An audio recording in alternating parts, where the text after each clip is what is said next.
जय हिंद दोस्तों। आज है 10 मार्च 2026। हम यहाँ करंट अफेयर्स के सारे इम्पोर्टेंट क्वेश्चन डिस्कस करेंगे, साथ ही समझेंगे स्टैटिक्स फैक्ट्स भी। वीडियो को लास्ट तक जरूर देखिएगा, हम लास्ट में रिवीजन भी करेंगे। देखिए, आज का पहला क्वेश्चन है आपके लिए। कौन सा राज्य है, भारत का कौन सा राज्य है जिसने अपने प्राइमरी लैंग्वेज मतलब वहाँ की जो नेटिव लैंग्वेज है उसको 8th schedule of Indian constitution में ऐड करने के लिए एक रिजोल्यूशन को इंक्लूड करने के लिए अडॉप्ट किया है। उनके विधानसभा से वो रिजोल्यूशन पास हो चुका है। तो कौन सा स्टेट्स है? इसका सिंपल आंसर है मिजोरम, जिसकी राजधानी आइजोल। जी हाँ, मिजोरम, जिसका नेटिव लैंग्वेज जो है वो मीजो है। तो मीजो भाषा को इंडिया के कॉन्स्टिट्यूशन के 8th शेड्यूल में इंक्लूड करने के लिए उन्होंने अपने विधानसभा से रिजोल्यूशन पास कर दिया है। ये रिजोल्यूशन कौन मूव किया था विधानसभा में? तो उसके स्टेट एजुकेशन मिनिस्टर ने किया था। अब 8th शेड्यूल के बारे में थोड़ी सी जानकारी। 8th शेड्यूल में करेंटली 22 ऑफिशियल लैंग्वेजेस हैं और 8th शेड्यूल का जो लिंक है वो आर्टिकल 344(1) एंड 351 से है। Official schedule language official language है, 22 भाषाएं हैं इसमें। तो आप हमें बताइए कमेंट में वो 22 भाषाएं कौन कौन से हैं। जी हाँ, हमें बताइए, और साथ ही आप हमें क्लासिकल लैंग्वेज के बारे में भी बताइए। नहीं जानते हैं तो कमेंट कीजिए, हम उसके लिए भी स्पेशल रिवीजन सेक्शन में डिस्कस कर देंगे नेक्स्ट डे। अब है 6th शेड्यूल के बारे में थोड़ा जानना जरूरी है। 6th शेड्यूल क्या है? वो नॉर्थ ईस्ट के ट्राइबल एरिया से रिलेटेड है। वहाँ के एडमिनिस्ट्रेशन कैसे चले उसके लिए बताया गया है। तो कौन कौन से स्टेट्स हैं जो 6th शेड्यूल में इंक्लूड किया गया है? तो ये स्पेशली एग्जाम में पूछे जाते हैं फ्रिक्वेंटली, तो रिवीजन के लिए यहाँ पे ध्यान देना जानना जरूरी है। तो असम, मेघालय, त्रिपुरा एंड मिजोरम। जी हाँ, बात अभी यहाँ मिजोरम से हुई है, तो इसको लिंक करके जानना, रिवीजन करना जरूरी है। मिजोरम, असम, त्रिपुरा, मेघालय, ये 4 स्टेट्स ऐसे हैं जिसके ट्राइबल एरिया को एडमिनिस्ट्रेट करने के लिए 6th शेड्यूल में स्पेशल प्रावधान किया गया है। मैप पे एक बार हम देखते हैं इन 4 स्टेट्स को। असम, जी हाँ, नॉर्थ ईस्ट में आप असम को इजिली आइडेंटिफाई कर सकते हैं। ऐसे सारे स्टेट्स को कर सकते हैं, पर थोड़ी बहुत कन्फ्यूजन हो जाती है उन नीचे वाले स्टेट्स को, जैसे कि अरुणाचल प्रदेश और असम में कोई प्रॉब्लम नहीं है। लेकिन यहाँ मेघालय, मिजोरम, इस मणिपुर, इसमें कभी कभी हो जाता है। तो कंटिन्यूसली मैप देखते रहेंगे तो दिक्कत नहीं होगी। देखिए, असम से ठीक नीचे है मेघालय, इसके नीचे है त्रिपुरा और ये मिजोरम। बाकी ये जो 2 स्टेट्स हैं नागालैंड एंड मणिपुर, मतलब अब इसको कौन से 6th शेड्यूल में है, इंक्लूडेड है, इसको ध्यान रखने के लिए और आसान तरीका से याद कर सकते हैं। तो जो देखिए बर्मा साइड से जो 2 स्टेट्स हैं डायरेक्टली, नागालैंड एंड मणिपुर, ये दोनों को छोड़ के बाकी जो भी स्टेट्स हैं, जैसे अरुणाचल प्रदेश भी नहीं है, असम, मेघालय, त्रिपुरा एंड मिजोरम। असम, मेघालय, त्रिपुरा एंड मिजोरम, ये 4 स्टेट्स हैं जो 6th शेड्यूल में इंक्लूड किए गए हैं। नेक्स्ट क्वेश्चन है आपका कि अभी एक अच्छी बात है, इंडिया के इंफ्रास्ट्रक्चर को इम्प्रूव किया गया है, जिस पे अभी बताया गया है कि अभी जो विंटर सीजन समाप्त हो चुका है। जी हाँ, विंटर सीजन ऑलमोस्ट समाप्त ही है।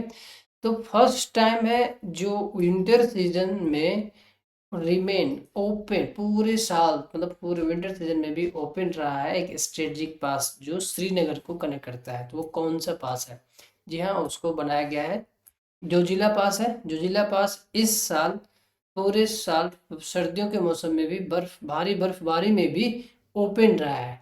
अब इस कैसे क्यों रहा? क्योंकि B R O border road organisation है जो बॉर्डर से रिलेटेड, बॉर्डर एरिया से सटे हुए जो भी इंफ्रास्ट्रक्चर का काम है, रोड्स का काम है, वो काम बीआरओ ही देखती है। इन्होंने उसका काम की जिम्मेवारी लिया और वहाँ पे जो आइस जम जाते थे उसको हटाने का, उसको सही तरीके से मैनेजमेंट करने का काम इन्होंने पूरी तरीके से किया। तो इस बार सिर्फ 5 डेज ऐसे हुए थे जो बहुत भीषण बर्फबारी हुई, उसमें सिर्फ बन रही थी। अदरवाइज पूरे साल स्ट्रेटजिक पास जोजिला पास है जो श्रीनगर को इंडिया के बाकी हिस्सों से जोड़ती है, कनेक्ट करती है, वो ओपन रहा। इससे पहले ये पास जो है श्रीनगर 5 महीनों के लिए, साल में कम से कम 5 महीनों के लिए लद्दाख को रेस्ट ऑफ इंडिया से आइसोलेट कर दिया जाता था। यदि वहाँ कुछ हो भी जाता था तो उसकी इंफॉर्मेशन मिलना या वहाँ सपोर्ट पहुँचाना काफ़ी मुश्किल होती थी। तो जोजिला पास एक स्ट्रेटेजिक पास है जो इंडिया के डिफेंस के लिए, सिक्योरिटी के लिए काफ़ी महत्वपूर्ण है। अब ये जो काम किया गया है वो प्रोजेक्ट विजायक के अंतर्गत ये काम किया गया है। अब ये जो जिला पास कहाँ स्थित है, तो कारगिल डिस्ट्रिक्ट ऑफ लद्दाख में ये स्थित है। नेक्स्ट क्वेश्चन है कि अभी रिसेंटली इंडिया ने, हाँ, जब इस तरह की कंटेनर मिले, आपको इमेज मिले, तो आप समझ सकते हैं कि इंडिया किसी का दूसरे कंट्री को कुछ गिफ्ट दे रहा है।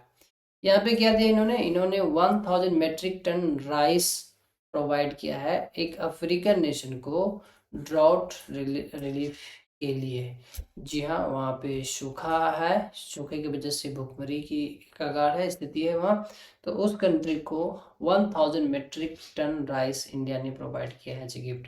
तो कंट्री कौन सा है? जैसे जी हाँ, कंट्री है मालवाई, जिसकी राजधानी है लियोंगवे।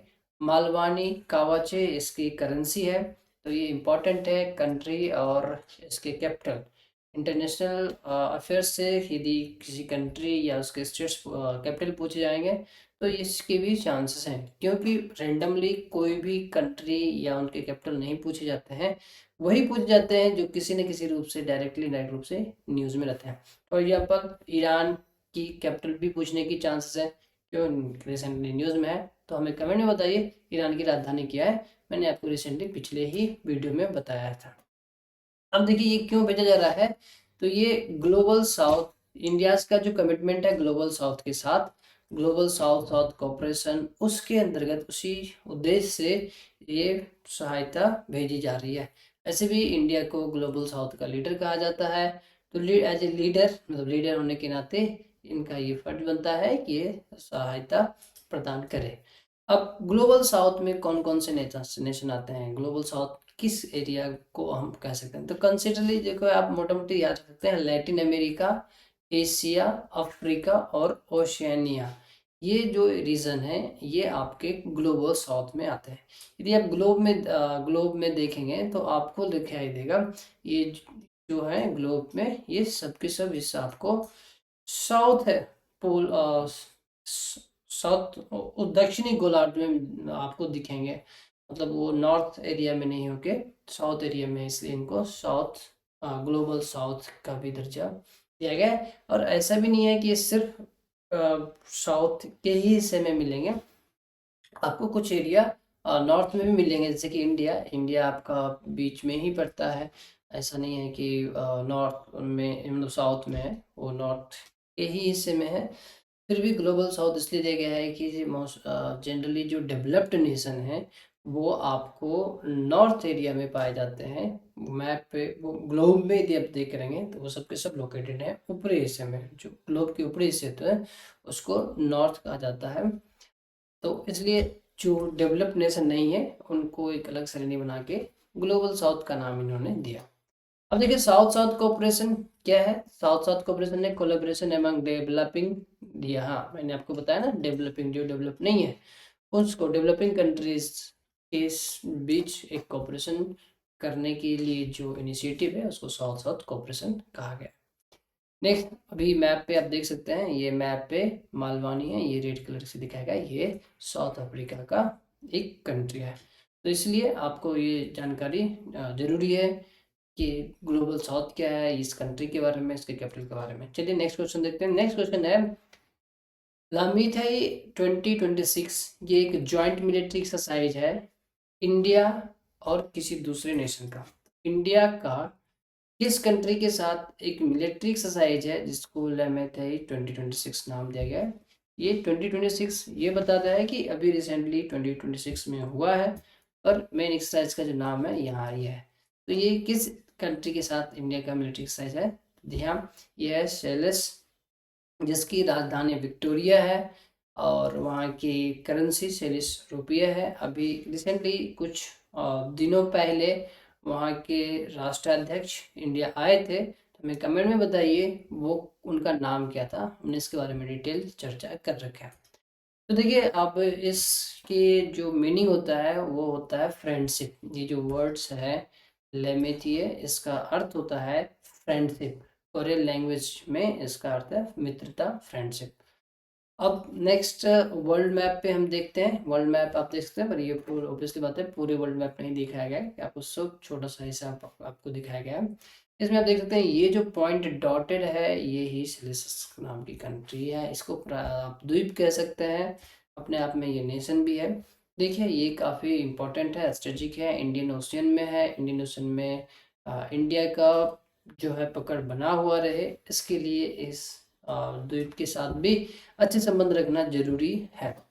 चलिए नेक्स्ट क्वेश्चन की तरफ बढ़ते हैं। नेक्स्ट क्वेश्चन है, कौन से अंतरराष्ट्रीय ग्रुप है, समूह है, जिन्होंने अभी डिस्कस किया है economic impact on oil price. जी हाँ, अभी जो क्राइसिस चल रहा है वर्ल्ड में, वार चल रहे हैं, जैसे कि Australia sorry Israel and USA मिलके ईरान के साथ युद्ध कर रहे हैं। रशिया एंड यूक्रेन के बीच युद्ध चल रहे हैं काफ़ी लंबे समय से। तो ये सब की वजह से ना ग्लोबल ऑयल प्राइस पे इम्पैक्ट हो रहा है, जो अभी $120 पर बैरल हिट कर चुका है, हाईएस्ट प्राइस पहुंच चुका है। तो इस इम्पैक्ट को देखते हुए अभी एक अंतर्राष्ट्रीय समूह ने आपस में डिस्कशन किया, मीटिंग किया है कि इसे कैसे कंट्रोल किया जा सके, कैसे स्थिरता लाया जा सके। तो आपसे पूछा गया है वो कौन सा अंतर्राष्ट्रीय ग्रुप है। जी हाँ, ये अंतर्राष्ट्रीय ग्रुप है G7, ग्रुप ऑफ 7 है। जो वर्ल्ड में 7 कंट्री का एक समूह है जिसे ग्रुप 7 कहा गया है। इसने डिस्कस किया है इंटरनेशनल एनर्जी एजेंसी के साथ, जी हाँ IEA के साथ। G7 के फाइनेंस मिनिस्टर ने एक डिस्कशन किया है, मीटिंग किया है, ताकि कैसे ऑयल प्राइस को यानी कि एनर्जी को प्राइस को एक रिजनेबल अमाउंट पे रखा जा सके। अब बात करते हैं G7 के मेंबर्स कंट्री का। तो देखिए एग्ज़ाम में कई बार पूछ लिए जाते हैं, जैसे कि कोई वनडे एग्ज़ाम है तो उसमें पूछने की चांस बनते हैं कि इसमें से कौन कंट्री है जो G7 का पार्ट नहीं है, जो G7 का ऐसा नहीं। 4-5 ऑप्शन देके या किसी भी तरह से मिक्स करके आपसे पूछे जा सकते हैं। तो जरूरी है कि आप रिविजन के तौर पे ध्यान रखिए, ताकि वहाँ एलिमिनेशन करना आपको आसान हो। G7 नेशन है Canada, France, Germany, Italy, Japan, UK, US and European union. ध्यान दीजिए रशिया नहीं है, चाइना नहीं है, इंडिया नहीं है, यानी कि आप देख सकते हैं एशिया के सिर्फ और केवल सिर्फ जापान एकमात्र इकलौता ऐसा कंट्री है जो G7 मेंबर है। जी हाँ, जापान इकलौता कंट्री है जो G7 मेंबर है। बाकी और कोई भी कंट्री ऐसा नहीं है जो एशिया का हो। साउथ अफ्रीका का है ही नहीं, मोस्टली यूरोप का है या फिर यूएस एंड कनाडा। तो चलिए नेक्स्ट क्वेश्चन की तरफ बढ़ते हैं। उससे पहले आपको यहाँ बता दूं, इंटरनेशनल एनर्जी एजेंसी का हेडक्वार्टर फ्रांस की राजधानी पेरिस में है। नेक्स्ट क्वेश्चन है कि अभी कौन सी कंट्री है जिसने डिसॉल्व कर दिया है अपने स्टेट्स के इलेक्ट्रिसिटी बोर्ड को, और उसको रिप्लेस कर दिया है 6 कंपनी को, प्राइवेट कंपनी को दे दिया है, ताकि उनके कंट्री में प्राइवेट सेक्टर में इन्वेस्टमेंट आए और वहाँ पर काम सही चले, सुदृढ़ चले। तो देखिए आपको इसका आंसर आप गेस भी कर सकते हैं। ऐसे क्या नौबत आ गई कि कोई अपने स्टेट्स की इलेक्ट्रिसिटी बोर्ड, जो बोर्ड इलेक्ट्रिसिटी सर्विस को प्रोवाइड करे, मॉनिटर करे, सारे काम देखे, उसको डिसॉल्व करके प्राइवेट कंपनी को दे दिया है। निश्चित तौर पर इंडिया नहीं है। जी हाँ, इंडिया नहीं है, यह है श्रीलंका। श्रीलंका में भी अभी क्राइसिस हुए थे, काफ़ी प्रॉब्लम हुई है, अभी वो उससे उभर नहीं पाया है पूरी तरह से। जी हाँ, निश्चित ये पूरी तरह से उभर नहीं पाया है। बीच में अभी वहाँ पर एक सुनामी भी आई थी। आप हमें कमेंट बताइए सुनामी का नाम क्या है, जिसमें इंडिया ने काफ़ी बजट के सपोर्ट किया उसको। तो श्रीलंका ने अपने स्टेट के इलेक्ट्रिसिटी बोर्ड को डिसॉल्व कर दिया है, और उन्होंने 6 कंपनी को वो काम जिम्मेवारी दिया है। श्रीलंका की दो राजधानियां हैं, एक कोलंबो, एक श्री जयवर्धन कोटे। आप हमें कमेंट में बताइए कौन फाइनेंशियल कैपिटल है और कौन एडमिनिस्ट्रेशन कैपिटल है। श्रीलंका की करेंसी है श्रीलंकन रूपी। अब ये जो बोर्ड जिसको डिसॉल्व किया कौन सा बोर्ड था, तो शेयलॉन इलेक्ट्रिसिटी बोर्ड। जी हाँ, इसे डिसॉल्व कर दिया गया है। नेक्स्ट क्वेश्चन है हमारा, इंडियन नेवल ने अब एक ऑर्केस्ट्रा परफॉर्मेंस किया है सरगम 2026। तो ये कहाँ किया है उन्होंने, इन्होंने किया भारत मंडपम न्यू दिल्ली में। बात इंडियन नेवल की हुई है तो इंडियन नेवल डे हम कब सेलिब्रेट करते हैं? 4 दिसंबर। आप मुझे कमेंट में बताइए इंडियन नेवल के अभी हेड कौन है? जी हाँ।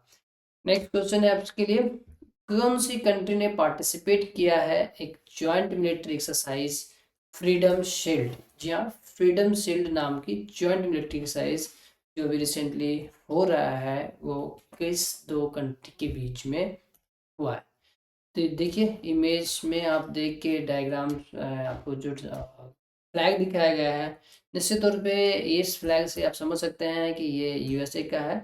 इसमें थोड़ी सी कंफ्यूजन आपको हो सकती थी और अवेयर हैं तो बहुत अच्छी बात है, ये साउथ कोरिया का है। तो यानी कि United states and south Korea दोनों कंट्री के बीच में फ्रीडम शील्ड नामक मिलिट्री एक्सरसाइज अभी शुरू हुआ है। अब यूएसए के बारे में आप जानते होंगे, यूएसए जिसकी राजधानी वाशिंगटन डीसी है। डीसी का फुल फॉर्म हमें बताइए क्या है? और साउथ कोरिया उसकी राजधानी सियोल है और वहाँ की करेंसी साउथ कोरियन वून है। जी हाँ, साउथ कोरियन वून बहुत ही इंपॉर्टेंट है क्वेश्चन, वहाँ की करेंसी जानना जरूरी है। अब ये कहाँ होने जा रहा है? तो कोरियन पेनिनसुला, कोरियन प्रायद्वीप में होने जा रहा है। वर्ल्ड मैप पे हम देखने की कोशिश करते हैं। यहाँ देख सकते हैं ये अपना प्यारा भारत है, इसके ही ऊपर चाइना है, चाइना के बाद इधर जो चाइना सी है, इस यहीं पे आपका निचले हिस्से को साउथ कोरिया और ऊपर के लैंड को नॉर्थ कोरिया कहा गया। नॉर्थ कोरिया का अच्छा संबंध चाइना के साथ है और साउथ कोरिया का अच्छा संबंध यूएसए के साथ है। दोनों एक दूसरे के प्रतिद्वंदी हैं, निश्चित तौर पे हमें मालूम है। तो चलिए देखते हैं, फिर भी कुछ इससे न्यूज आएगा तो उस पर भी हम डिस्कस करेंगे। अगला क्वेश्चन है कि what is name of the biennial NATO एट्रिक military exercise that began in March? मतलब रिसेंटली नाटो ने भी अपना एक मिलिट्री एक्सरसाइज शुरू किया है जो 2 साल में एक बार होता है। बेनियल का वर्ड का मतलब होता है 2 सालों में एक बार होने वाला। यदि अभी 2026 में हो रहा है तो नेक्स्ट 2028 में होगा। तो मिलिट्री एक्सरसाइज का नाम पूछा गया है। तो देखिए कोल्ड रिस्पॉन्स, जी हाँ, कोल्ड रिस्पॉन्स ये एक मिलिट्री एक्सरसाइज है जो नाटो से एसोसिएटेड है, 2 साल में एक बार होने वाला है। ये भी रिसेंटली शुरू हुआ है। अब नाटो के बारे में जानते हैं। नाटो जिसका फुल फॉर्म होता है नॉर्थ अटलांटिक ट्रीटी ऑर्गेनाइजेशन, जिसका हेडक्वार्टर ब्रसेल्स यानी बेल्जियम में है। नाटो का स्थापना 1949 में हुआ था, 1949 में नाटो एस्टेब्लिश हुआ था। वाशिंगटन ट्रीटी से इसकी शुरुआत हुई थी और अभी रिसेंटली जो मोस्ट रिसेंट कंट्री है जिन्होंने नाटो ज्वाइन किया है वो है सूडान। जी हाँ, आप मुझे कमेंट में बताइए सूडान की राजधानी क्या है? देखिए मेजर एक्सरसाइज जो इंडिया एंड यूएसए के बीच होती है। क्यों इंडिया एंड यूएसए के बीच की एक्सरसाइज यहाँ जानना जरूरी है? अभी रिसेंटली हमने देखा कि यूएसए का साउथ कोरिया के साथ एक्सरसाइज जो शुरू हुआ है उसके बारे में। फिर हम यहाँ देख रहे हैं नाटो के बारे में, नाटो का भी पार्ट है यूएसए। तो अभी अपने को भी रिवीजन के लिए यूएसए का इंडिया के साथ होने वाले मिलिट्री एक्सरसाइज का रिवीजन जरूरी है। तो देखिए पहला एक्सरसाइज होता है युद्ध अभ्यास, ये एनुअल है, हर साल होता है। आर्मी के एक्सरसाइज है यानी कि इंडियन आर्मी यूएसए की आर्मी दोनों के बीच मिलिट्री एक्सरसाइज युद्ध अभ्यास है। वज्र प्रहार जो है ये ज्वाइंट स्पेशल फोर्स है, इसमें मिक्स तरह के होते हैं। कोप इंडिया एयरफोर्स के बीच होने वाला एक्सरसाइज है। मालाबार ये मल्टीनेशनल है, ये मतलब सिर्फ यूएसए और इंडिया के मिलिट्री नहीं बल्कि जापान और ऑस्ट्रेलिया, यानी कि एक तरह से कह सकते हैं ये मालाबार जो है क्वाड नेशन के बीच की एक्सरसाइज है। जी हाँ, क्वाड में 4 कंट्री हैं, India, USA, Japan and Australia. आप मुझे फटाफट इन चारों कंट्री के, चारों में से तो ऑलमोस्ट 2 तो के बारे में डिस्कस कर दिया। जापान और ऑस्ट्रेलिया के कैपिटल का नाम हमें बताइए कमेंट में, और क्वाड के बारे में बताइए कि क्वाड कब एस्टेब्लिश किया गया था। सर्कस नाम की भी एक्सरसाइज होती है जो ज्वाइंट एक्सरसाइज है इंडिया के एनएससी नेशनल सिक्योरिटी गार्ड और यूएसए के स्पेशल ऑपरेशन फोर्स के बीच। अब रिवीजन क्वेश्चन की बारी है। आपसे 5 आपको आज के रिवीजन क्वेश्चन के तौर पे 5 सवाल दिए जा रहे हैं जिसका आंसर आप हमें कमेंट में कीजिए और नेक्स्ट डे वेरीफाई कीजिए कितना सही होता है। पहला सवाल है the second edition of fit India carnival, जहाँ फिट इंडिया कार्निवल शेड्यूल किया गया है किस सिटी में होने वाला है? दूसरा है किस ऑर्गेनाइजेशन को डिजिग्नेटेड किया गया है nodal agency of drone security in India? Third question है who has been appointed as governor of Bihar. जी हाँ, कल हमने आपसे पूछा था कल हमने आपसे पूछा था महाराष्ट्र के नए गवर्नर का नाम। अभी आपसे पूछा जा रहा है बिहार के नए गवर्नर का नाम। और भी गवर्नर्स अभी रिसेंटली अपॉइंट हुए हैं। हम रिवीजन सेक्शन में एक एक दिन लगभग हर एक का पूछ लेंगे ताकि आपको याद भी हो जाए।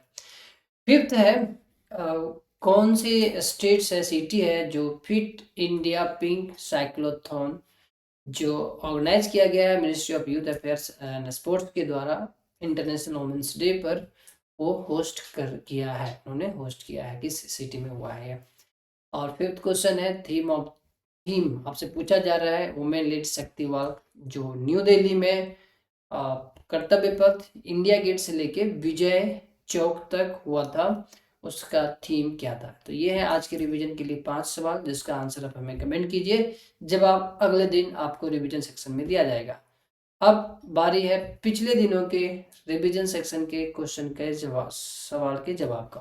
पहला सवाल आपसे पूछा गया था कि what is the official theme of international women's day 2026। इसका सही आंसर है राइट, जस्टिस, एक्शन। राइट्स अधिकार, जस्टिस न्याय, एक्शन मतलब क्रिया, for all women and girls.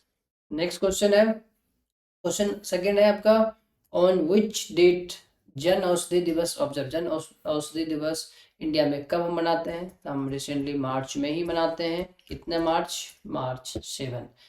अगला सवाल है आपसे, आपसे पूछा गया था थर्ड सवाल, who has been appointed governor of Maharashtra. मैंने आपको थोड़ी देर पहले ही बताया है कि आपको आज के रिवीजन सेक्शन में बिहार के नए गवर्नर का नाम बताना है। और भी गवर्नर्स अभी न्यू अपॉइंट हुए हैं और दूसरे दूसरे स्टेट्स में, हम सारे स्टेट्स के बारे में रिवीजन सेक्शन में एक एक करके पूछेंगे। इससे पहले हमने आपको सारे स्टेट्स के मतलब जो भी नए गवर्नर अभी अपॉइंट हुए हैं उनके बारे में आपको डिस्कस कर रखा है। यदि वीडियो नहीं देखे हैं तो जाके देख सकते हैं। महाराष्ट्र के नए गवर्नर का नाम है जिष्णुदेव वर्मा। नेक्स्ट क्वेश्चन है हमारा, which states will host inaugural edition of Khelo India tribal games 2026।